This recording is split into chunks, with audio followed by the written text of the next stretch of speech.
Witajcie moi drodzy widzowie, kolejny ranking z Total War Warhammer 3. Ranking trudności kampanii oraz siły legendarnych lordów, wojownicy chaosu. Jeśli chodzi o pierwszego wojownika chaosu, jest to oczywiście Archon Wszechwybraniec, bardzo potężny wojownik pomieszany z czarodziejem. Jeśli chodzi o efekty frakcji, limit aktywnych darów +1 dla darów chaosu niepodzielnego, tempo badań za każdą zwasalizowaną frakcję +10. Powiem szczerze, że to jest dosyć sporo. Stosunki dyplomatyczne z wojownikami chaosu, demonami chaosu, ogólnie z jednostkami jakby frakcjami chaosu mamy na plus. Dusze na każdą turę za każdą frakcję wasali, więc to też jest zdecydowanie duży plus. Jeszcze jeśli chodzi o efekty samego lorda, jednostki zyskują +3% siły broni i pocisków za każdą osiągniętą rangę. Armia oczywiście lorda. Całkowity autorytet +1 i magiczna ochrona 5% dla armii lorda. Moim zdaniem są to bardzo dobre perki, więc przejdźmy w takim razie dalej. Wczytamy sobie oczywiście jego kampanię i omówimy, jak to wygląda na zasadzie, czy ta kampania jest łatwa, średnia, trudna, no i jak wychodzi sam oczywiście lord. Gdy już graliście wojownikami chaosu, to będziecie mieli jakieś tam, powiedzmy, zdanie na ten temat. Jeśli chodzi o moje zdanie, ogólnie wojownicy chaosu bardzo fajna frakcja. Problem może stwarzać na pewno to, że mamy jakby bandę, czyli musimy ulepszać te jednostki i w niektórych, powiedzmy, wojownikach chaosu jest to niestety ciut trudniejsze i może to sprawiać problem dla niektórych osób. Jeśli też nie gracie na zasadzie tam hordy czy tam bandy, no to sprawi to na pewno dla was problem.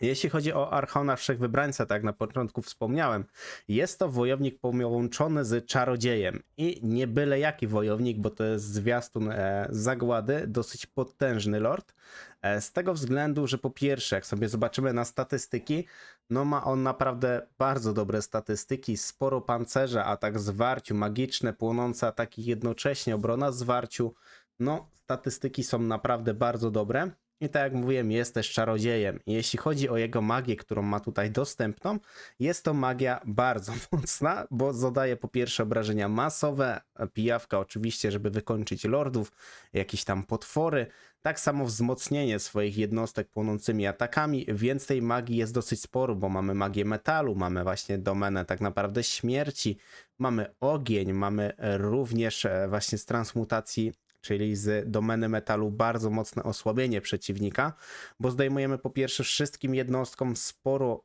podstawowej siły broni, ataku, zwarciu i to jest na 50 sekund już na samym starcie, więc te zaklęcia są naprawdę bardzo mocne.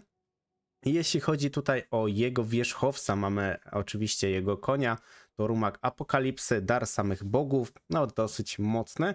I to też daje dużo możliwości, bo jeśli jest to czarodziej i mamy możliwość szybkiego gdzieś tam atakowania komputera, wyciągania tego komputera do siebie, no co jest wtedy bardzo łatwe do zrobienia, bo wystarczy, że puścimy jedno zaklęcie i komputer i tak się sprowokuje i do nas po prostu przyjdzie, więc to jest na pewno duży plus.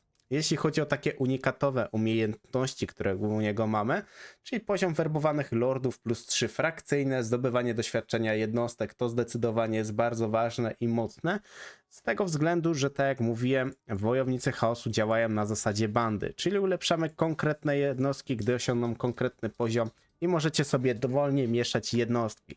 Czyli grasantów wymieniacie sobie na wojowników chaosu standardowych z wielką bronią, halabardy, no jest tego naprawdę sporo.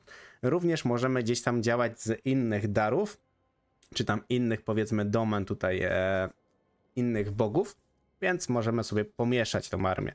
Więc na pewno jest to dosyć dobre. Wróćmy tutaj do jego właśnie umiejętności. No i mamy tu umiejętności bardzo skupiające się na samych wojownikach chaosu, czyli na utrzymaniu tych wojowników, wzmocnieniu wybrańców, czyli tych jakby już topowych wojowników chaosu, rycerze Herolda, czyli ogólnie do wzmocnienia kawalerii i tak. Wzmocnienie kawalerii jest dosyć konkretne, z tego chociażby względu, jak sobie zobaczycie, tu mamy już 53 siły broni, plus 15% wyciągamy spokojnie 60, więc jest to duże wzmocnienie. Wyróżnienie czempioni, czyli dodatkowo limit bohaterów dla wzniosłych. I jest to też oczywiście tutaj frakcyjne, pamiętajcie na dole. I autorytet całkowity tutaj mamy też zwiększony. I jeśli chodzi o samego lorda, no mamy oczywiście 4 artefakty legendarne i jeśli chodzi o artefakty legendarne, wystarczy spojrzeć chociażby sobie na to jedno tutaj zaklęcie, które daje ogromne wartości siły dla samego lorda. Tak samo atak zwarcie jest zwiększony, autorytet oczywiście też jest zwiększany i tu też również jest zwiększony autorytet samego Khorna, tu mamy autorytet Zincha, więc jest to na pewno dosyć mocne. Jeśli chodzi o zbroja Morkara, czyli odpieranie całkowicie z szarży, dodatkowo danie ogromnej ilości obrony zwarciu. No Archaon Wszechwybraniec jest ogólnie tak nazywany taką jednoosobową armią zdecydowanie, więc i jakby samym Archonem Wszechwybrańcem możecie bardzo dużo działać i nie musicie się obawiać przeciwnika. Jedyną gdzieś tam czasem wadą mogą sprawiać faktycznie jednostki na bardzo późnym etapie gry. Zależy z kim będziemy gdzieś tam walczyć, ale wróćmy już tutaj do rankingu. Mamy zwiększenie oczywiście jeszcze pancerza, obrony zwarciu jeszcze więcej. Oczywiście koszty, bo jest to czarodziej, więc mamy jeszcze tańsze czary, mimo że też powiedzmy nie są one tam najdroższe, ale też mamy koronę dominacji, co zwiększa właśnie dyscyplinę sojuszników, jego odporność na psychologię, więc też jest dobre, bo nasze jednostki nie będą gdzieś tam z terroru uciekać. Więc jeśli chodzi o artefakty, no można przyznać, że ma bardzo mocne artefakty, ma sporo tych artefaktów i też bardzo szybko dostępny, bo sam już miecz jest od 7 poziomu, a 7 poziom na nim wbić to żaden problem. Jeśli chodzi o początkową armię, mamy dosyć dobrą, z tego względu, że mamy po pierwsze kawalerię, w sumie w 2 wydaniach, bo mamy też piekielnych jeźdźców Slanesha, które są jakby jednostką bardzo szybką i zadającą naprawdę spore obrażenia. Jedynie musimy uważać na to, że to jest miękka akurat jednostka, więc na to warto zwrócić uwagę. Ale mamy również bohatera wzniosłego, dosyć mocny wojownik, więc zawsze to powiedzmy jaka taka dodatkowa straż dla niego. No wojownicy chaosu, standardowo grasanci, halabardy, czyli też na potwory, na kawalerię też się przydaje. Oczywiście pomioty, nurgla, czyli znakomita jednostka przeciwpiechotna zadająca ogromne obrażenia, więc tutaj zdecydowanie mamy dobrą opcję, jeśli chodzi o samą armię. Jeśli chodzi tak naprawdę o lokalizację, lokalizacja jego jest dosyć bezpieczna, z tego względu, że są to oczywiście pustkowia chaosu i to takie dosyć dobrze zlokalizowane.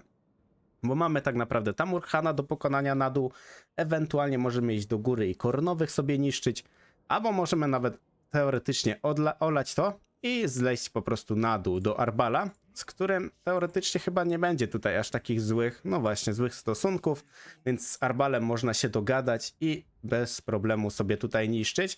Przeciwników na sam początek mamy dosyć, bym powiedział, śmiesznych, bo Slaanesh, jeśli chodzi na takiego Archona, no nie ma tutaj żadnego problemu jak dla mnie. Więc jeśli chodzi o jego kampanię, moim zdaniem jest ona bardzo łatwa i bardzo przyjemna. Zdecydowanie polecam zagrania sobie Archonem Wszechwybrańcem, bo naprawdę jest dosyć przyjemnym lordem. Dla wielu może się okazać, że jest jednak zbyt potężny, no co tutaj zdecydowanie przyznaję, bo jest bardzo potężnym tym lordem. Po pierwsze nie dość, że wojownik, po drugie bardzo mocny czarodziej, więc tu naprawdę jest dosyć fajnie. Jeśli chodzi o to, gdzie go możemy umieścić, no zdecydowanie musimy go umieścić jako łatwa i silna. Czyli silny lord, łatwa kampania. No tutaj nie ma innej opcji, każdy się ze mną zgodzi, no chyba, że ktoś nimi nie grał, no to się tutaj może faktycznie nie zgodzić. Pamiętajcie, że to jest moja opinia odnośnie moich doświadczeń i tak naprawdę tego też na takie powiedzmy chłodne spojrzenie, bo wiadomo, nie grałem każdą powiedzmy postacią po 100, 200, 300 tur, bo nie jest to za specjalnie wykonalne, czy 100 postaciach to mamy teraz tutaj dostępnych, więc no jeśli chodzi o Archona Wszechwybrańca, zdecydowanie łatwa kampania i silny lord. Tym bardziej, że jak sobie zobaczycie te same tam efekty za samo wasalizowanie tych jakby frakcji, no to tempo badań przy wojownikach chaosu jest bardzo ważną funkcją. Z tego względu, że jak mamy coraz więcej powbijanych tych punktów, możemy bardziej się dobierać do ciekawszych jednostek i ciekawiej je ulepszać, więc to jest bardzo ważne. W sumie u nich to jest nawet bym powiedział najważniejszą opcją. Kolejny legendarny lord jest to Kholek Pożeracz Słońc, czyli dosyć potężna, bym powiedział, bestia. Smoczy w sumie taki ogr, więc no zdecydowanie bardzo ciekawy. Jeśli chodzi o tutaj efekty frakcji, efekty lorda, efekty frakcji, czyli mamy wzmocnienie poprzez właśnie kult. Kholek zyskuje plus 5% do siły broni, masy i pancerza za każdą obecnie zwasalizowaną frakcję. Jest to dosyć sporo, bo siłę broni i akurat pancerz ma on dosyć dobre wartości, więc każde 5% jest zdecydowanie na wagę złota i jest to bardziej taka opcja, że jeśli nie będziecie wasalizować tych frakcji, no możecie często się gdzieś tam poodbijać od mocniejszych frakcji i mieć duży problem. Jeśli chodzi o efekty Lorda, bo to jest akurat bardzo ważne. Utrzymanie dla smoczych ogarów, koszty duszy minus 25% dla daru chaosu wcielenie rzezi i odporność na ostrzał. Odporność na ostrzał zdecydowanie jest ważne z tej przyczyny, że te jednostki są spore. One też są w skuteczności przeciw dużym wrogom, tak samo jak sam Kolek, którego właśnie tutaj zaraz omówimy dokładniej. No jest to, tak jak mówiłem, potwór, więc problem jest z jednej strony taki, że jest on jednak spory. Jest łatwo możliwość go, powiedzmy, zastrzelenia. Lokalizacja, w której się znajduje i wrogów, których ma też tak dosyć blisko, mogą sprawić problemy, bo jeśli gdzieś tam stoczymy, powiedzmy, jakąś bitwę i ją przegramy na początku, no to możemy mieć duży problem. Tym bardziej, że mamy Zatana Czarnego, obok siebie mamy Grimgora i Tamurkhana. Jest to 3 legendarnych lordów, którzy są dosyć mocni pod względem wytrzymałości, zadawanych obrażeń i często również armii. Ale wróćmy tutaj na razie samego Koleka i będziemy go tu bardziej omawiać. Jeśli chodzi tutaj o artefakty, no na pewno ma jeden artefakt dosyć mocny, bo daje atak zwarciu, magiczne ataki, siłę broni, od razu jeszcze przebicie pancerza i miażdżyciel gwiazd, czyli bardzo mocne wzmocnienie dla niego i bardzo długi też czas trwania, bo to jest 43 sekundy. Powiem szczerze tylko tyle, że 43 sekundy podczas bitwy jest to bardzo dużo. Jedyna, największa jego wada to jest niestety obrona zwarciu. Ale jak większość potworów, ogólnie większych jednostek, obrona zwarciu w większości jest bardzo słaba, bo jest to większy nacisk na siłę broni i atak zwarciu, jak tutaj sobie też również zauważycie. Więc jeśli chodzi o szarży i pierwsze jakby uderzenie jest zdecydowanie druzgocące i to na pewno daje gdzieś tam duży plus. Jeśli chodzi o jego tutaj, powiedzmy, umiejętności takie unikatowe, no to mamy oczywiście wzmocnienie samej broni, jak sobie tutaj zobaczycie, pancerza, odporności na magię, tylko tu macie siłę broni w trakcie bitew oblężniczych, czyli nie na zwykłej, więc to też trzeba zwrócić uwagę, bo czasem możemy się pomylić. Ogólnie jeśli chodzi o jego tutaj statystyki siły broni, osiąga bardzo zawrotne tutaj ilości, bo takie 1200 sądzę, że spokojnie jesteście w stanie to ogarnąć bez największych problemów. No tym bardziej jak już będziecie mieć legendarną broń i powiedzmy z 20 poziom, więc tam już nie ma żadnego problemu. Mamy wzmocnienie dla naszych właśnie jednostek smoczych ogrów i szagotów smoczych ogrów, czyli takich jakby powiedzmy z wyższych sfer. No takich bardziej solowych bym powiedział potworów, są troszkę większe, mają większe obrażenia, no i są tak jak mówię solowymi. Jeśli chodzi też o takie umiejki u góry, również one dają nam wzmocnienie dla naszych jednostek i jest to takie, bym powiedział, dosyć konkretne wzmocnienie. Pan burzy, czyli oczywiście taki ostrzał dodatkowy, bardzo fajny ostrzał z tego względu, że mamy tak naprawdę 100% przebicia i obrażenia od wybuchu też 100% przebicia, więc daje to naprawdę sporo. Samą odporność na ostrzał możemy sobie tutaj jeszcze zwiększyć o 10%, więc mamy 35%, więc jest to na pewno dosyć dobra opcja dla niego. I tak jak mówię, on ma w większości dołożenia wszystko pod siłę broni, on ma po prostu zadawać bardzo mocne obrażenia, co jest dosyć dobre, pod tym kątem, że możecie mega tam szarżować w przeciwnika, a szarża to jest jego powiedzmy taka domena, wzmocnienie jeszcze konkretne też broni, no tak jak mówię, można u niego naprawdę zawrotne prędkości tutaj ogarnąć ze siłą broni, z samą prędkością i szarżą, więc to jest na pewno na duży plus. Jeśli chodzi o jego powiedzmy lokalizację, to tak jak mówiłem troszkę wcześniej, lokalizacja jest troszkę chwiejna, bo jak sobie zerkniecie, mamy powiedzmy tutaj, no powiedzmy te nastawienie, ta awersja jest taka powiedzmy. No wiadomo, że zdecydowanie będziecie musieli walczyć tutaj z Grimgorem, to w większości zawsze się idzie po prostu Kolekiem. Chyba że macie też opcję dojechania właśnie Tamurkhana, bo z Tamurkhanem macie wojnę na samym początku. Tamurkhan na samym początku nie jest trudny do pokonania, więc zdecydowanie warto zająć od razu fortecę i rura do góry. I jeśli tam sobie poradzicie bez problemu, wiadomo, możecie albo iść w górę i walczyć z Archonem, Wszechwybrańcem, to może się skończyć różnie. Albo możecie wrócić na swoje ziemię i po prostu podbijać tutaj sobie dół. Chyba że jakimś cudem możemy jeszcze pokombinować i zawrzeć tutaj jakiś traktat pokojowy, choć może to nie być aż tak korzystne, bo zawsze będziemy mieć tego nurgla powiedzmy na plecach.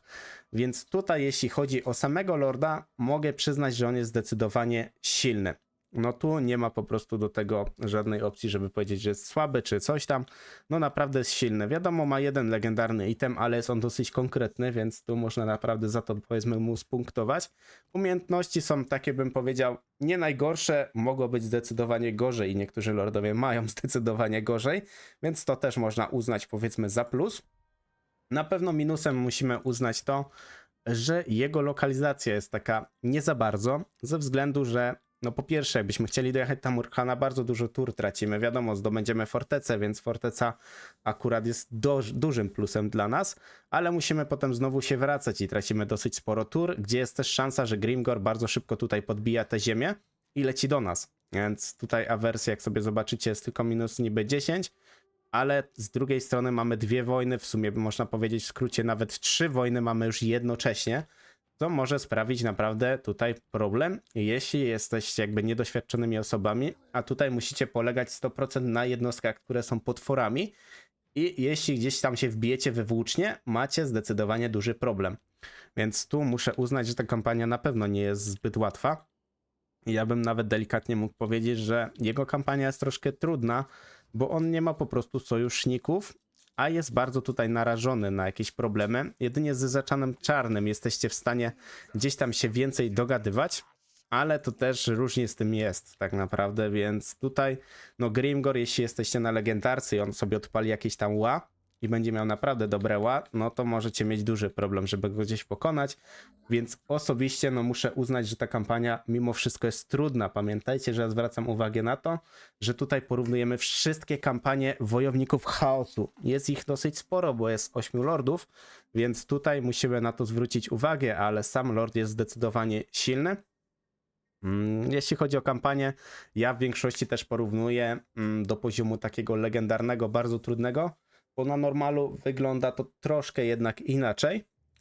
Też komputer wydaje mi się, że rekrutuje inne jednostki, w większości słabsze i w mniejszej ilości w ogóle jest tych jednostek, więc tutaj no musimy uznać, że to będzie trudna kampania, ale bardzo w sumie silny lord, więc tu no, lordowi nie umniejszam, ale jeśli chodzi o lokalizację, o wrogów, no jest to trochę chwiejne. Gdyby nie była powiedzmy tej wojny z Tamurkhanem i po prostu byłaby tam jakaś poboczna frakcja, która nie jest jakaś po prostu ważna, nie jest jakaś silna, no to wtedy zdecydowanie moglibyśmy troszkę powiedzmy go dźwignąć do średniej i silne. Ale przez to, że jednak to zagrożenie jest i to bym powiedział nawet dosyć spore, no to muszę go tak no niestety umieścić. No nie ma innej opcji, moi drodzy. Wszystko ma jakby swoje zależności. Kampania, lord, armia, no wszystko musi być po prostu tutaj powiedziane i jak to po prostu w praktyce wygląda, żeby potem nie było takiego delikatnie mówiąc ząka. A więc przejdźmy w takim razie do książę Sigvald Wspaniały, czyli Horda Dekadencji. Horda Dekadencji bardzo polega jakby na Slaneszu. Jak sobie tutaj zobaczycie efekty frakcji, efekty lorda, wszystko jest po prostu pod Slanesha. Efekty frakcji, powiem szczerze, są nie najgorsze, bo wasale zyskują odporność na psychologię i szerzą spaczenie Slanesha.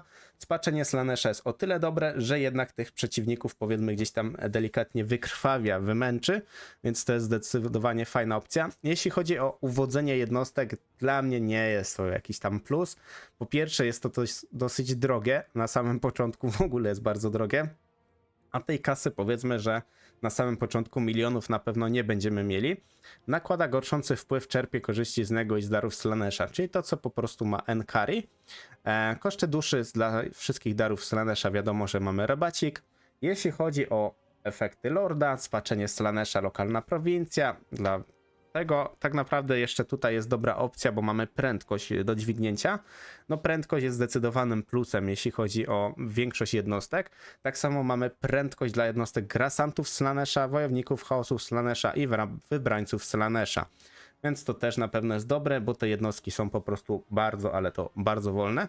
Przejdźmy do samego Sigvalda, który szczerze jest bardzo twardy, jeśli potrafimy oczywiście nim zagrać, z tego względu, że ma legendarne artefakty, które jakby bardzo go wspierają w tym, żeby był w miarę taki twardy. Też ma dostatek tego, że jednak może używać sobie magii i ta magia też do najgorszych nie należy. Lokalizacja jego jest pół na pół. Pół na pół z tego względu, że możemy iść w mroczne elfy na lewą stronę, gdzie będzie różnie, bo jednak tych elfów jest tam sporo i na to musimy po prostu uważać. Przejdźmy sobie tutaj do naszego Sigvalda. Oj, chyba nie tą kampanię wczytałem, moi drodzy, wybaczcie, już wczytujemy poprawną. Za dużo jest tych save'ów tego wszystkiego i tutaj może faktycznie to sprawiać problem. Więc wracając do tego, jest on naprawdę bardzo mocnym wojownikiem. Dla mnie osobiście jest troszkę nudny, nie jest jakiś takim właśnie lordem, którym bym gdzieś tam ograł, to już wolałbym Kolekiem Pożeraczem Słońca pograć, bo zdecydowanie ma trudniejszą kampanię i takie jakby stanowi większe wyzwanie, bo z Sigvaldem możecie bardzo bezpiecznie ogólnie grać, bo tą fortecę jak sobie go rozbudujecie, no to jest prawie taki bastion nie do zdobycia, a tych przeciwników dookoła też nie ma jakichś nie wiadomo jak potężnych. Jedynie musimy zwrócić uwagę na to, że mamy tutaj mroczne elfy, ale jego lokalizacja daje też taką dużą możliwość zdobycia wielu tych mrocznych fundamentów fortec, więc to na pewno daje sporo.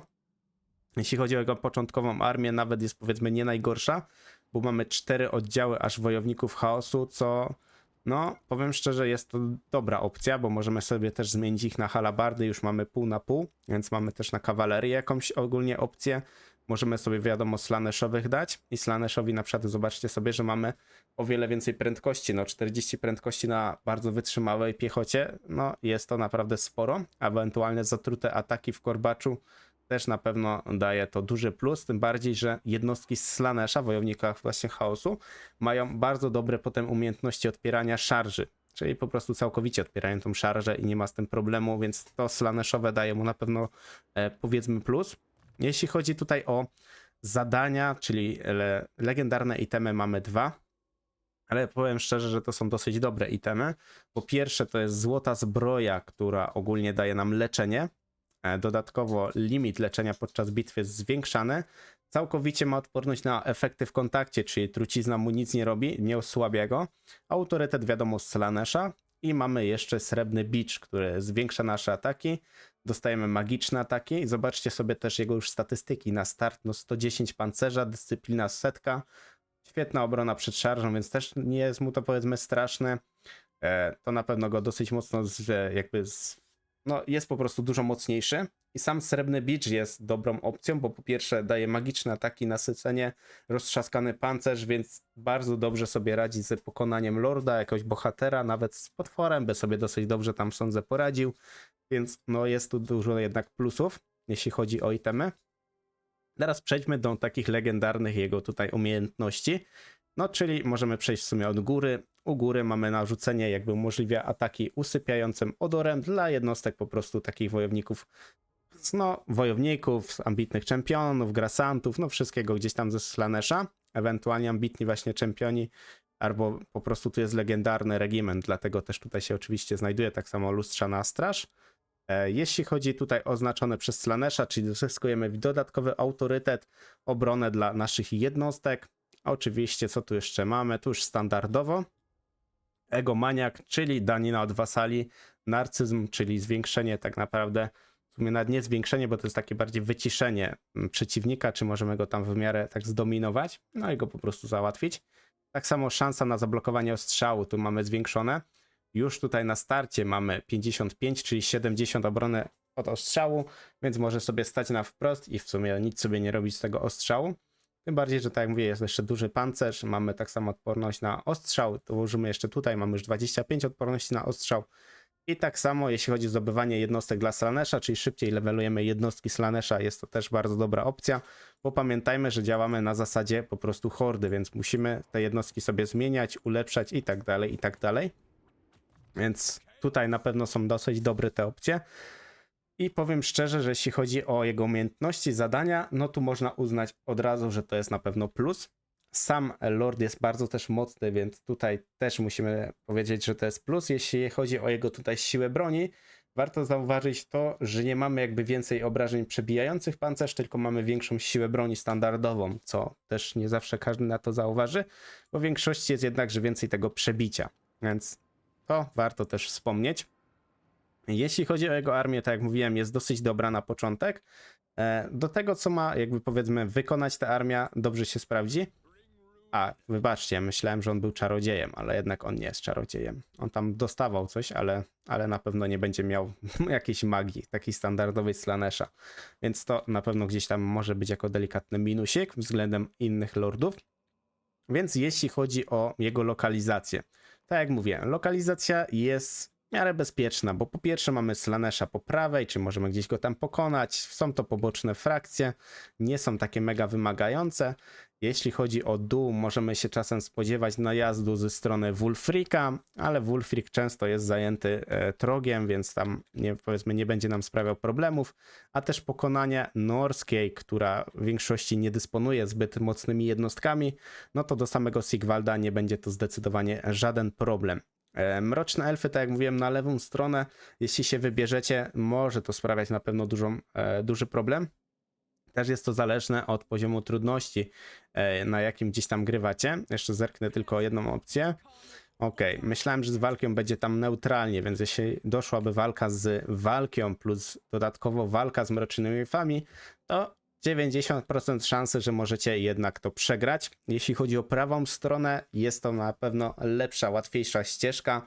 No tak jak mówię, poboczne frakcje, jedynie co jest jeden mroczny elf, Malus, który też często gdzieś tam ginie, więc może być tak, że nie będzie on dla was jakimś większym wyzwaniem, a mroczne elfy też na początku, tak do 20-30 tury nie stanowią ogromnego zagrożenia, więc moim zdaniem jego kampania jest, bym powiedział, raczej na zasadzie średniej, bo musimy bardzo bazować na tych jednostkach chaosu.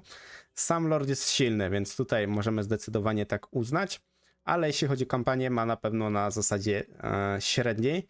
Jeśli chodziło właśnie o Koleka, który oczywiście był tutaj, przed chwilą go omawialiśmy, no tutaj jest zbyt duży harmider, żeby go dać po prostu do średniej. Sigvald ma zdecydowanie tutaj bezpieczniejszą opcję. Jeśli chodzi nawet o te walki, no mogą tutaj sprawiać faktycznie problem, bo te mroczne elfy na początek są dosyć trudne. Ale z drugiej strony macie takie jednostki, które mają sporo pancerza, mają tarcze, więc mroczne elfy jedynie czym mogą na początek was powiedzmy zaskoczyć, to jest kwestia strzelcy, ale strzelców możemy bardzo łatwo kontrolować, wystarczy sobie podejść gdzieś do lasu, wystarczy w nich zszarżować, a macie tutaj jednostki, które są dosyć szybkie, więc z szarżą nie ma żadnego problemu. Dlatego automat niestety tak liczy, bo automat nie liczy prędkości naszych jednostek, więc jednostki slaneshowe w większości mają słaby automat i to jest niestety smutne. Mam nadzieję, że kiedyś to się zmieni, ale jeśli gracie standardowo walki, to nie będzie dla was takiego ogromnego problemu. Jedynie gdybyście walczyli na większą skalę z mrocznymi elfami, to ten problem może się zdecydowanie tutaj pojawić. Więc ja osobiście troszkę się jeszcze waham, czy faktycznie go nie wrzucić do trudnej i silny, bo szczerze powiedziawszy są tutaj powiedzmy inne osoby, które mają zdecydowanie łatwiejszą tą kampanię, więc tak szczerze powiedziawszy zastanawiam się i chyba go po prostu wrzucę jednak do, no tam gdzie Kolek. No, jego sytuacja jest różna. Z tego względu, że jeśli mroczne elfy faktycznie zaczną dominować lewą stronę, to będą się wybierali w jego stronę, a on też jakby nie ma takiego ogromnego wsparcia magii na samym początku, więc może to stanowić problem. Walka z mrocznymi elfami również jest problematyczna dla pewnie nowych osób, czy tam średnio zaawansowanych, bo też jeśli walczycie mało z mrocznymi elfami, to też no nie ma co tutaj winić. No mroczne elfy rekrutują mocne też potem jednostki, więc może to być faktycznie troszkę większy problem niż mi się wydaje. Więc zdecydowanie trudna kampania, ale sam lord w sobie jest bardzo silnym wojownikiem, tym bardziej patrząc na legendarne itemy, które posiada, no można powiedzieć, że jest po prostu silny. Przejdźmy w takim razie dalej, a kolejny oczywiście jest Azazel, czyli znów slaneshowy.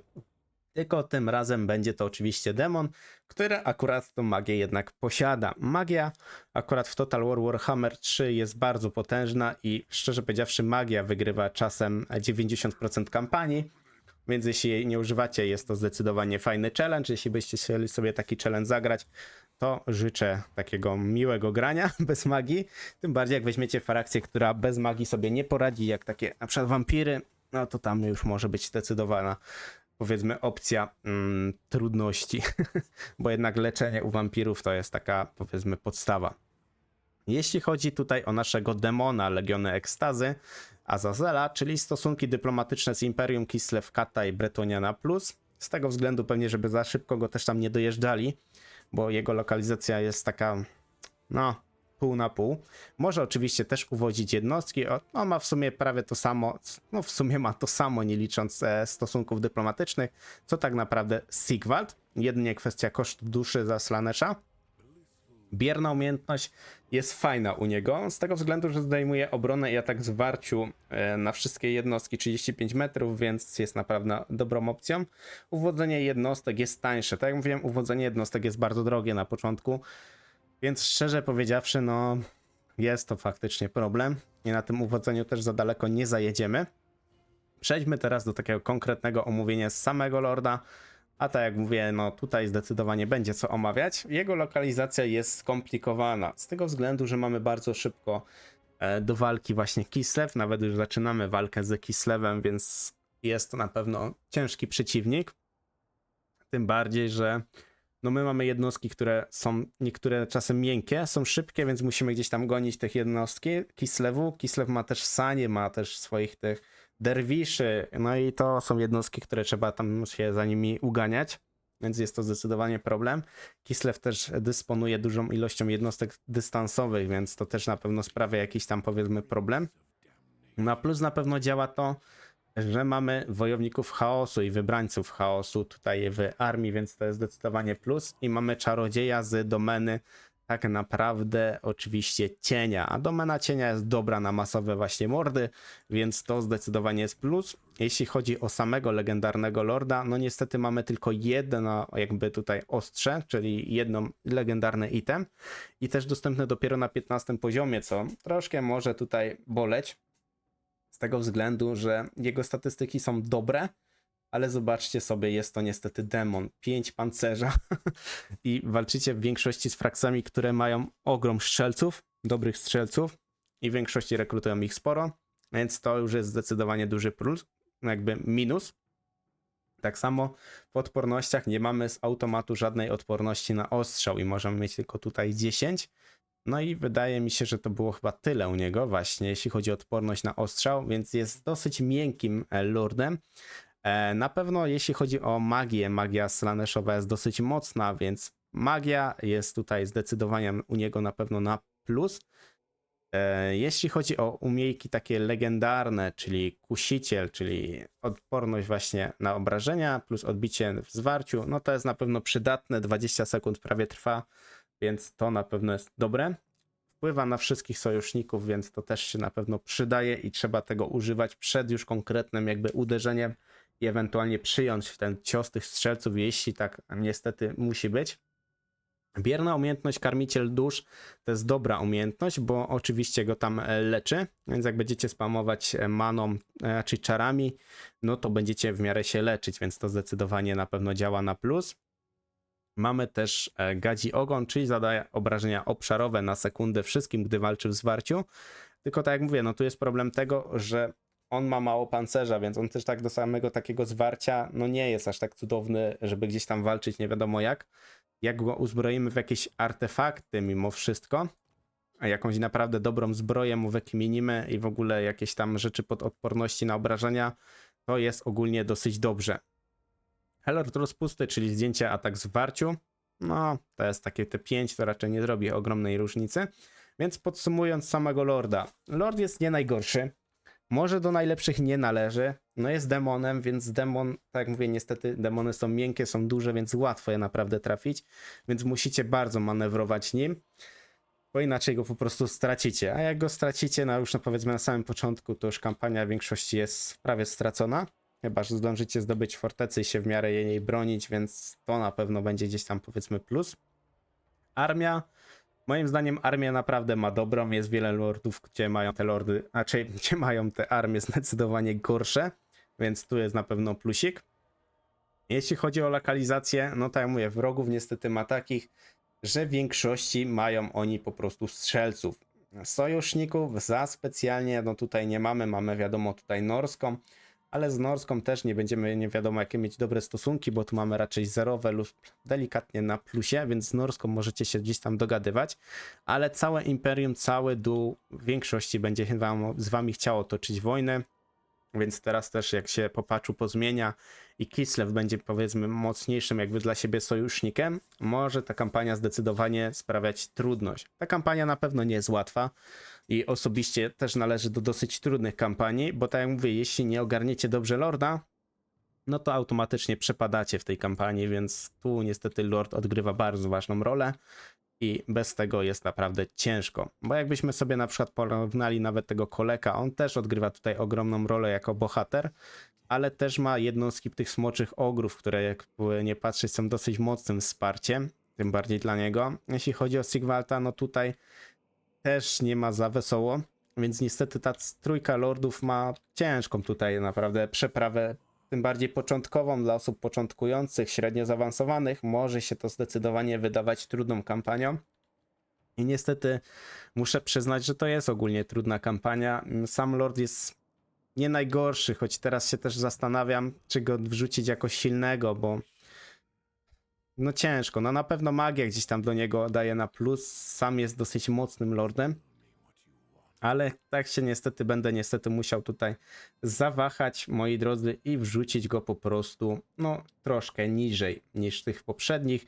Z tego względu, że tamci są też bardzo wytrzymali, bardzo, nie mogę powiedzieć w sumie mobilni, bo z jednej strony znowu Sigvald nie jest zbyt mobilny, ale znowu jest cholernie twardym. Tym lordem ma leczenie ze zbroi, więc no tutaj muszę zdecydowanie uznać, że no Azazel będzie jako po prostu trudna kampania. No i tak, no niestety to musi być. Nie da się po prostu inaczej. Przejdźmy tutaj do Festusa, który jest, powiem szczerze, jeden z moich ulubieńców, jeśli chodzi o wojowników chaosu, ale to też wynika z tego, że jest z Nurgla, a ja ogólnie lubię nurglową magię, lubię nurglowe jednostki. Więc to też gdzieś tam mi się przyjemnie na pewno nim gra. Jeśli chodzi o jego efekty frakcji, efekty Lorda, no tutaj szału ogólnie nie ma, jak sobie widzicie. Wasale Nurgla jakby zyskują trujące ataki i szerzą spaczenie Nurgla, potrafi ważyć zarazę, no to jest na pewno duży plus, o której za chwilę też tutaj wspomnimy. Dusze podczas szerzenia zarazy, więc to też jest plus. No limit leczenia podczas bitwy, to dla niego jest największy plus. Podczas trwania zarazy, no, powiem, to jest też armię w prowincji, więc też na pewno jest fajną opcją. Więc w takim razie tutaj porównajmy już jego kampanię samego Lorda. Sam Lord jest dosyć specyficzny, to od razu już wspomnę na samym początku. Z tego względu, że ma on takie dwie umiejętności, że może albo leczyć te swoje jednostki w jakimś tam zasięgu, w jakimś tam danym obszarze, albo może zadawać przeciwnikowi non-stop obrażenia. To jest dobrą mechaniką, gdy walczycie z takimi, nie wiem, wampirami, bo jesteście w stanie nabić takie ogromne ilości zabitych tam przeciwników. Tak samo nawet mam shorta i live'a z wyzwania robiliśmy z Festusa, więc możecie sobie zobaczyć dokładnie jak ta mechanika działa. Znajdziecie oczywiście to na kanale, jak wyszukacie na lupce Festus, to zdecydowanie się znajdzie. Jeśli chodzi o samego Lorda i już tutaj całą kampanię. Jeśli chodzi o jego item, no niestety ma tylko jeden, ale z drugiej strony ten item jest powiedzmy nawet nie najgorszy, bo wszystkie jednostki w armii są tutaj jakby regeneracja, mamy odporność fizyczną i morowe mikstury, czyli osłabienie dosyć mocne przeciwnika, a zasięg jest spory, to sobie zobaczcie, że naprawdę jest dobry. Zasięg rozrzutu 30 metrów, 25 sekund, no jest to sporo, tym bardziej jakbyśmy toczyli taką dosyć mocną właśnie walkę.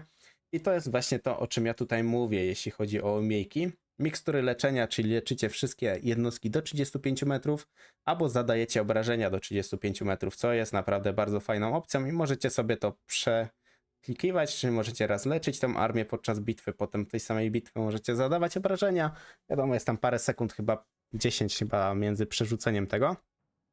Dodatkowo, jeśli chodzi o jego tutaj umiejętności jakby legendarne, unikatowe, ofiary schwytane po bitwie mamy na plus, koszt infekcji do stworzenia zarazy też na minusie i tak samo tutaj z polecenia lekarza, bo jest to oczywiście czarodziej, bardzo mocny czarodziej. No niestety magia Nurgla jest bardzo potężna, jak dobrze umiecie to wykorzystać, to ona robi w większości każdą bitwę prawie sama. Po pierwsze, Nurglowa magia bardzo mocno leczy i bardzo dużo zadaje obrażeń, osłabia przeciwnika, więc no w tej magii jest w sumie wszystko, co potrzebujemy. podejście do pacjenta, czyli tempo regeneracji armii. Jak sobie zobaczycie, tempo regeneracji armii u niego jest ogólnie spore, bo nie dość, że mamy w itemie, mamy tutaj dodatkowo dorzucone, więc jest to na pewno plus. Bierna umiejętność, czyli też osłabienie przeciwnika i spowolnienie go, to też jest dobre do używania, na przykład wtedy automatycznie zadawania obrażeń, bo przeciwnik wolniej od nas ucieka. I tak samo prędkość wrogie armie w lokalnej prowincji, więc no tej prędkości możecie sporo ściągnąć przeciwnikowi, co ułatwi wam na przykład zarządzanie magią. No tutaj musimy powiedzieć, że ogólnie sam lord jest bardzo potężny, tylko no musimy potrafić nim zagrać, bo to jest ważne. Bo on sam w sobie jest dosyć miękkim lordem. Statystyki ktoś powie, że ma śmieszne. No ma śmieszne, bo to jest czarodziej, więc nie może mieć dużo pancerza, nie może mieć nie wiadomo czego, ale sam sobie, jak sobie zerkniecie, on ogólnie osiąga około chyba 8 czy tam 10 tysięcy życia, więc to jest naprawdę dużo jak na lorda, tym bardziej czarodzieja. Odporność na ostrzał oczywiście posiada, możemy tutaj podbić do 25%, ale też są zarazy. Akurat tu mamy zablokowane, bo musimy zdobyć infekcję. Nie wiem, czy zdążymy tyle zdobyć, zaraz zobaczymy na szybko. Ale chyba aż tyle nie, dobra, aż tyle nie zdobędziemy. Kocioł zarazy działa na tej zasadzie, że wzmacniacie sobie konkretne armie 3 efektami, więc to jest dobre, bo możecie zwiększyć regenerację, siłę broni albo osłabiać przeciwników i wtedy będzie wam po prostu dużo łatwiej w kampanii. Jeśli chodzi o jego lokalizację, bo to jest ważne, sam lord jest moim zdaniem uznany zdecydowanie na silny, więc tu nie ma żadnej opcji, żeby powiedzieć, że jest słaby. Jeśli chodzi o lokalizację, fortecę ma w miarę w bezpiecznym miejscu. Przeciwników mamy sporo, bo w większości walczymy po prostu z całym Imperium. Jak sobie zobaczycie, wszędzie mamy awersję bardzo dużą na minusie w Imperium, więc tutaj musimy na pewno na tych przeciwników uważać. Plusem jest taki, że czasem jeszcze Norska jest w stanie szybko tutaj dobić i po prostu was jakby wesprze. Tak samo możemy czekać, aż chaos coś tu też podziała i też nas wesprze. Ogólnie trochę kampania należy do trudnych, bo jeśli nie ogarniecie samego Festusa, może to być dla was duży problem, bo na Festusie musicie się tutaj bardzo opierać. Wiadomo, nurglowa magia na pewno wam w tym, powiedzmy, pomoże. Nurglowe jednostki, które możemy gdzieś tam ulepszać. Trolle, nie trolle, to też na pewno dla was będzie duży plus i też wam zdecydowanie pomoże w kampanii, więc no tutaj mamy dużo przeciwników, ale to też jest jakby dla nas duży plus, bo dzięki kociołku zarazy jesteście w stanie też bardzo mocno się wzmacniać. I sam lord jest w stanie rozwalić całą armię, jeśli tak jak mówię, dobrze go ustawicie.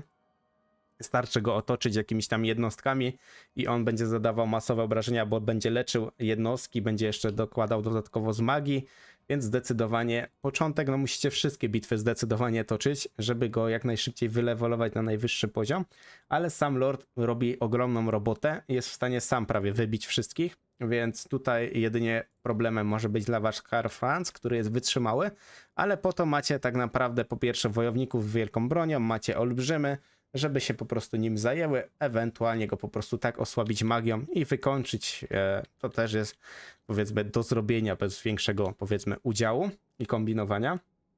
Więc jeśli chodzi tutaj o to, gdzie go umieszczamy, zdecydowanie jakaś średnia i silny lord, bo silny lord zdecydowanie jest, tutaj nie ma wątpliwości. Średni z tego względu, że też zwracam uwagę na to, że mamy osoby początkujące, mamy osoby średnio zaawansowane, no i musimy tutaj bardzo dużo polegać na samym lordzie. Jeśli w ogóle lorda gdzieś tam nie ogarniemy i będziemy starać się walczyć jednostkami, też jesteśmy w stanie spokojnie ogarnąć tą kampanię, ale na pewno będzie to sprawiało duży wam, powiedzmy, wysiłek, duży po prostu trud. Przejdźmy w takim razie dalej, a kolejnym tutaj lordem, którego mamy, jest to Walkia. No, sama Walkia w sobie bardzo potężna wojowniczka, z oczywiście tutaj Korna, jeśli chodzi o bóstwo. Kornowe jakby jednostki są mega OP, to już trzeba od razu przyznać. Można nawet uznać, że to są jedne z najmocniejszych jednostek, jeśli chodzi o chaosowe. Tym bardziej z tego względu, że mamy mocną kawalerię, mamy bardzo mocną piechotę, którą możemy w miarę szybko u niej rekrutować. Sama Walkia ma też dobre efekty frakcji, efekty lorda, bo odnawia 15% zasięgu ruchu na mapie, gdy wygramy bitwę wszystkimi postaciami. Dusze pozyskiwanie za poświęcenie jeńców mamy jeszcze na plus. Wasale zyskują szał, czyli i szerzą oczywiście spaczenie, czyli dodatkowo duże jakby obrażenia. Sama Walkia ma bierną umiejętność, która jest nawet nie najgorsza. Wiadomo, to jest tylko 5%, więc to nie jest dużo, ale też odnawia sobie 35%, gdy wróg się wycofa z bitwy, więc to też jest zdecydowanie plus. Sama Walkia w sobie jest bardzo potężnym lordem, bardzo mocna wojowniczka, artefakty, które oczywiście tam legendarne posiada, no robią ją czasem taką, bym powiedział, niezniszczalną. I gdy nawet gra się jakieś tam multiplayery, też często widziałem, że samą walkę gdzieś tam ludzie grają, no bo walka jest naprawdę bardzo mocna, jest w stanie naprawdę sporo zdziałać, tym bardziej, gdzie ma legendarne itemy, gdzie jeden item daje jej, jak dobrze pamiętam, 2 razy możliwość użycia mocnego wiatru i to mówię, naprawdę jest to bardzo mocny wiatr, który zmiażdży ogrom piechoty, po samych już gdzieś tam tych jednostek. I sama walka ma dobrą armię na początek, bo mamy 3 wojowników chaosu, ale mamy miażdżycieli czaszek, które mają, jak sobie zobaczycie, zawrotne tutaj ilości obrażeń, pancerza 130 już na start, gdzie możemy oczywiście jeszcze wzmacniać te jednostki i jest to naprawdę mocne. Jeśli chodzi o lokalizację, bym powiedział, że ona ma w miarę bezpieczną, bo ona walczy z mrocznymi elfami, ale akurat Walkia osobiście nie ma większego problemu, bym powiedział, z mrocznymi elfami, gdy my oczywiście nią gramy. Gdy gramy na odwrót, może to czasem sprawić problem, jeśli ona się szybko wyleweluje, ogarnie dużą armię, to może sprawić jakiś tam problem, ale i tak ją pokonacie bez problemu mrocznymi elfami. Jeśli chodzi o samą walkę, tak jak mówiłem, ona ma legendarne itemy i ma dosyć mocne legendarne itemy. Bo po pierwsze właśnie to jest ten wiatr, który mówiłem i faktycznie są 2 użycia, zadaje ogromne obrażenia i tak samo ma dobre przebicie pancerza. Tak samo dodatkowo mamy obrażenia jeszcze przebijające pancerz w tej broni, premia przeciwko dużym jednostkom. Samą premię przeciwko dużym jednostkom już mamy plus 20, to już wtedy wychodzi plus 30. I jest demoniczna tarcza, która jakby robi przez 13 sekund ją nietykalną, czy nie zadajecie jej w ogóle obrażeń. Dlatego mówiłem, że jest naprawdę bardzo mocna. Utrzymanie dla jednostek demonów Korna jest jeszcze tańsze. Zasięg dyscypliny, obrona zwarciu to też jest na pewno przyjemne. Wroga dyscyplina minus 8 dla Slanesha, lokalny region. Ale mamy jeszcze coś takiego jak szkarłatny pancerz, czyli zobaczcie sobie, co on robi. 35 metrów zasięgu i zdejmuje do 20% siły broni i siły przebicia, więc jest to naprawdę mocne. Dodatkowo daje jeszcze jej pancerza, samego pancerza też ma sporo. Jedynie co, jeśli sobie zerkniemy, atak zwarciu, obrona zwarciu nie jest z najwyższych naprawdę lotów, ale też nie jest aż tak tragiczna. Plus jest taki, że ona też lata, co daje duży plus. Jeśli chodzi też o umiejętności legendarne, ma zdecydowanie takie korzystne dla siebie te umiejętności, bo doświadczenie jednostek plus 1 dla jednostek grasantów chaosu, wszystkie armie, to trzeba podkreślić, że to są wszystkie armie. Zasięg dyscypliny jest też zwiększony, tak samo to jest mega mocne.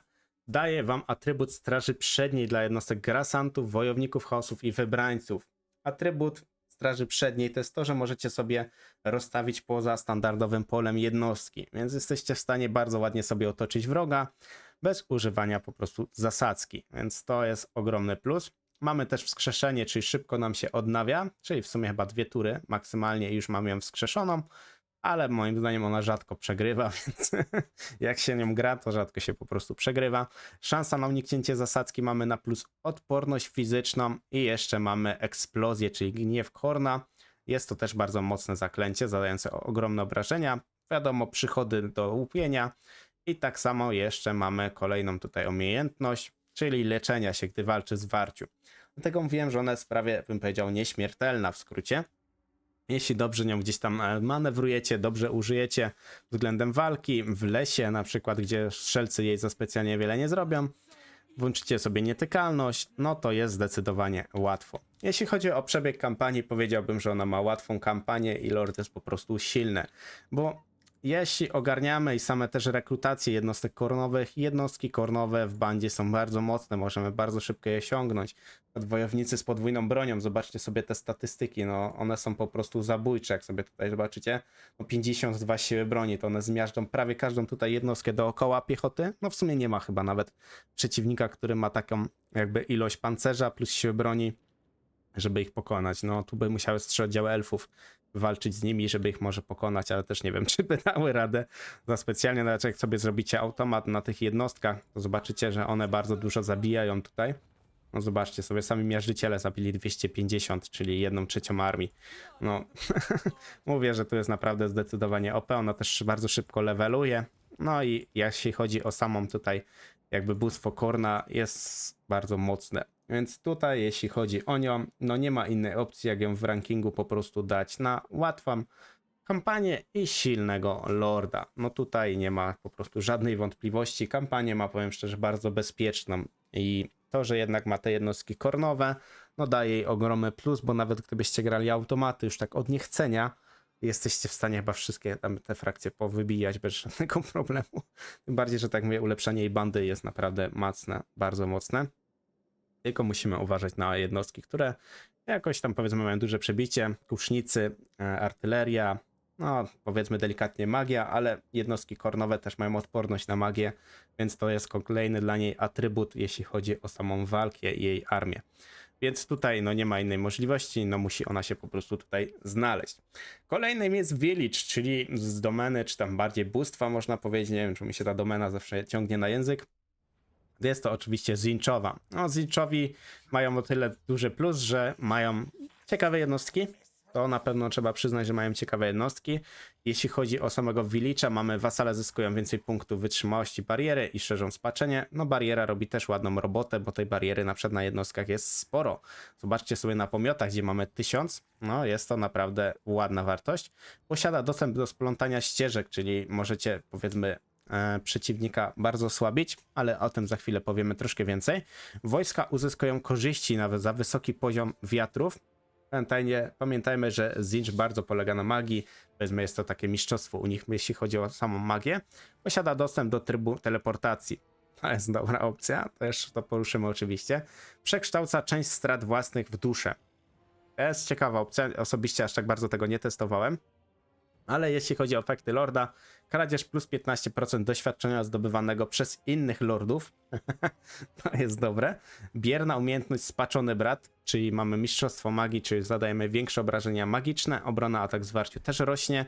Koszty użycia trybu teleportacji minus 25% wiatrów magii. Porównajmy teraz kampanię i też omówimy o tych jego właśnie splątanych ścieżkach. Splątane ścieżki to są, tak jak wcześniej troszkę wspomniałem, używanie jakby takich dodatkowych efektów magicznych na spowolnienie przeciwnika, na odkrycie mgły, czyli zweryfikowanie, czy są tam jakieś jednostki, na takim po prostu szpiegowaniu, na teleportacji, czyli się konkretnie teleportujecie do danej osady. Jak dobrze pamiętam, to było chyba do danej osady albo do danego lorda. Teraz musielibyśmy zaraz jeszcze to zerknąć na sekundę i ewentualnie sprostować. Sam Village jest bardzo mocny, bo jest to połączenie wojownika z czarodziejem, a tak jak mówię, domena, a raczej magia po prostu Zinchowa jest bardzo mocna. Ale zacznijmy od artefaktów. No jest jeden, ale. Jest jedno wielkie ale. Tutaj mamy uzupełnienie bariery, czyli bardzo fajna opcja. Bariera naprawdę dużo daje w tak naprawdę kampanii. Koszt splątania ścieżek minus 100%. Koszt wiatrów magii minus 10% dla czanów domeny. I teraz przejdźmy już tutaj do legendarki. Tak, po pierwsze mamy barierę i ataki płomienia spaczenia, czyli podatność na ogień i pancerz jest obniżany przeciwnika. Tempo uzupełniania strat. Zobaczcie sobie, 15% dla opuszczonych i tak naprawdę pomiotów, bo tymi jednostkami bardziej się będziecie bawić, ale potem bestia wiru, która jest naprawdę mega mocna. Bierna umiejętność, czyli uzupełnienie bariery na sekundę, to jest zwiększone dla naszych jednostek 35 metrów. Utrzymanie również jest dużo tańsze, więc te jednostki szczerze prawie nic nas nie kosztują. I tu mamy właśnie narzucenie do magii. Magia ogólnie Zinchowa jest mocna z tego względu, że po pierwsze osłabia dyscyplinę, a tak zwarciu zadaje ogromne obrażenia przeciwnikowi i to mówię naprawdę ogromne. Tak samo jeśli chodzi o takie jakieś ważniejsze rzeczy, mamy szansę na kradzież magicznego przedmiotu po bitwie. Jest to aż 50%, zwiększa tempo badań o 10%, wszystkie postacie, przychody z łupów zdobywanych po bitwie plus 10% i władca zamętu. Co nam daje władca zamętu? Daje nam odnawianie mocy plus 160%, czyli bardzo szybko sobie odnawiamy tą manę i możemy się bawić mega mocną magią. A magia u niego akurat jest bardzo mocna. Mamy też sporo takich powiedzmy wzmocnień do siły broni u niego, więc też tak jak mówię, jako wojownik też sobie dobrze radzi. Statystyki są takie powiedzmy wyrównane, bo mamy 55 atak zwarciu, obrona zwarciu, ale finalnie możemy około chyba 80 spokojnie wyciągnąć. No, jeśli chodzi o samą armię, armia jest dosyć dobra, bo mamy latającą kawalerię, która jest bardzo mobilna, więc daje nam to dużo jakby możliwości. Też jest bardzo wytrzymała, bo mamy 120 pancerza tam. Sama armia jest naprawdę ok. Tak samo mamy jeszcze domenę właśnie tutaj metalu, czarownika metalu w armii, więc to też jest dobra opcja, bo zadaje ładne obrażenia, tym bardziej od wybuchu. A gdy walczycie tutaj z Katajem, no oni mają bardzo duże liczebności tych armii, więc ta magia czy tam zincha, czy metalu jest zdecydowanie na duży plus u niego. Więc jeśli chodzi tutaj o lokalizację, ma powiedzmy w miarę bezpieczną, z tego względu, że nikt mu tu nie przeskoczy. Więc zajmie sobie powiedzmy te miejsca i może się tutaj długo bronić i dodatkowo farmić kasę, duszę, więc jest to na pewno na duży plus. Ewentualnie możemy się po prostu wybrać do góry, co raczej rzadko jest możliwe, bo Kataj będzie po prostu i tak zawsze nas atakował. Jego kampania bym powiedział, że jest raczej do średnich, z tego względu, że lokalizacja na pewno działa gdzieś tam na plus, ale tych Kataj, no Kataj dosyć często na wyższych poziomach trudności ma bardzo dużą ilość tych armii i może sprawić faktycznie problem. Choć z drugiej strony mamy jeszcze wsparcie powiedzmy tutaj chaosu, choć Zatan Czarny często jest takim trochę zdrajcą. Jak zaczniecie podbijać tutaj Kataj, to on po prostu wam na plecy wjedzie, więc tu może być faktycznie troszkę problem z tą kampanią, więc ja też staram się uwzględnić wszystkie możliwości, wszystkie takie jakby scenariusze. Sam Lord zdecydowanie do silnych, ale jeśli chodzi o kampanię, no tutaj zdecydowanie bym dał średnie i silne. Jest tu jakieś zagrożenie, że jak zaczniecie podbijać, tak jak mówię, Kataj, no wjedzie wam na plecy i walka z krasnoludami chaosu na późniejszym etapie gry, no to jest bardzo duże wyzwanie. Tym bardziej dla większości, wydaje mi się, graczy, bo krasnoludy chaosu mają dobrą artylerię, strzelców, jeszcze potwory, jeszcze bardzo mocna piechota, naprawdę bardzo mocna i twarda też ta piechota. Więc tutaj możliwości niestety jest sporo i może być to naprawdę duży problem dla większości graczy. Więc tak sądzę, że to powinno po prostu wyglądać. Przejdźmy do ostatniego lorda, już jest to oczywiście Be'lakor. No powiem szczerze, że Be'lakor jest o tyle fajny, że ma dostęp do tych darów wszystkich, czyli każdego bóstwa. Jest to na pewno fajna opcja. Jeśli chodzi o samego Be'lakora, jest bardzo mocnym też czarodziejem. Jeśli chodzi jeszcze tutaj o efekty frakcji, efekty lorda, no efekt lorda jest jeden najważniejszy. Odporność na obrażenia 60%. Bez tego po prostu można szczerze powiedzieć nie podchodzić. Jest to dla niego naprawdę bardzo ważna umiejętność.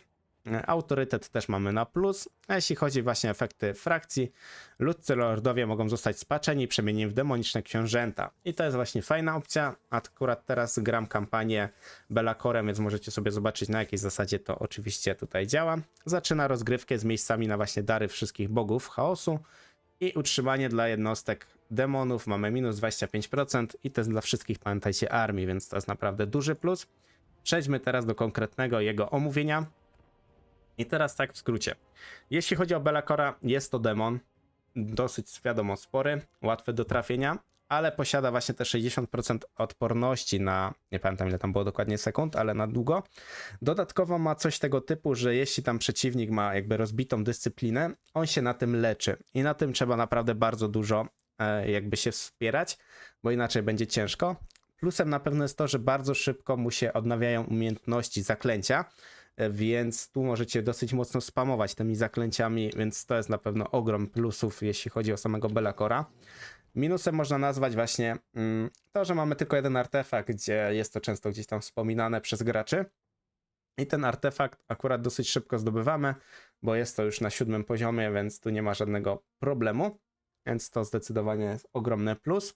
Umiejętności władca właśnie udręki. To jest ważna umiejętność, czyli dyscyplina spadła co najmniej do poziomu zachwiana i się zwiększa intensywność, możemy leczyć 0,30%, więc to jest spoko. I tak samo odnawianie mocy, więc to jest naprawdę ogromny plus. Plus jeszcze jego życie się dźwiga i on już otrzymuje prawie 10 tysięcy życia, aż macie prawie na start, więc jest to na pewno duży plus. Zdobywania doświadczenia dla lordów i bohaterów chaosu niepodzielnego, 30%, sporo. Koszty ulepszenia bandy dla jednostek demonów, armia, więc to jest też tanie. Dyscyplina jest oczywiście też dźwignięta dla lorda i jego armii, co jest ważne, bo przy jednak, pamiętajcie, demonach, gdy im spadnie dyscyplina, no to one będą się po prostu kruszyć, otrzymywać obrażenia, tak po prostu umarlaki. Tu mamy fajną opcję, bo mamy krew i magia, czyli do konkretnych jakby jednostek z danych jakby bóstw mamy bonusy. Dla zinchowych mamy barierę, obrona w zwarciu dla nurglowych, siła broni 16% dla demonów kornowych i jeszcze premia dla Slanesha. No są to naprawdę bardzo mocne wzmocnienia. Sama jeszcze siła broni u niego wzrasta 15%, premia przeciwko piechoty. Też mamy plus i jeszcze zdejmujemy dyscyplinę, bo mamy klątwę. Pamiętajcie, że jak tu zbieramy dyscyplinę im w dół, to się dzięki temu leczymy, więc to jest takie powiedzmy naprawdę sporo plusów.